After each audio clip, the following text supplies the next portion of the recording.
উত্তর জনপদের শস্য ভাণ্ডার জেলা নওগাঁ।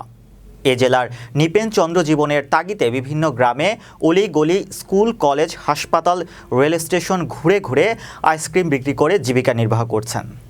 নওগাঁ প্রতিনিধি জানান, নৃপেন চন্দ্র সাহা পার্শ্ববর্তী উপজেলার কাতিলা মাধাইমুড়ি গ্রামের বাসিন্দা। এই তীব্র রোদ, তার উপর ভ্যাপসা গরম, দুয়ে মিলে যায় অবস্থা। ঘর থেকে বের হওয়ার সঙ্গে সঙ্গে গায়ের ঘামে ভিজে যায় পরনের কাপড়। এই অবস্থায় সামান্য স্বস্তি খুঁজতে মরিয়া আত্রাইবাসী। অনেকেই তীব্র গরম থেকে বাঁচতে বেছে নেন ঠান্ডা কোমল পানীয়, আবার অনেকের ভরসা আইসক্রিম।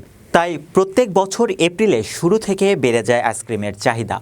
ব্যতিক্রম হয়নি এ বছরও। গত ২০ বছর ধরে আইসক্রিম বিক্রি করে জীবিকা নির্বাহ করছেন নৃপেন চন্দ্র সাহা। শীত, গরম, রোদ, বৃষ্টি যাই হোক না কেন, জীবনের তাগিদে নৃপেন চন্দ্র সাহাকে আইসক্রিম বিক্রি করতে যেতেই হবে, না হলে সংসার চলবে না। নৃপেন চন্দ্র সাহা বলেন, অতি যত্ন সহকারে রুচিসম্মত আমি নিজে তৈরি করি আইসক্রিম। এতে দুধ, চিনি, এলাচ, বাদাম, কিশমিশ আর গরম মশলার মিশ্রণে তৈরি হয় আইসক্রিম। তাই শীত গরম মৌসুমেও নৃপেন চন্দ্র সাহার আইসক্রিম বেশ জনপ্রিয়।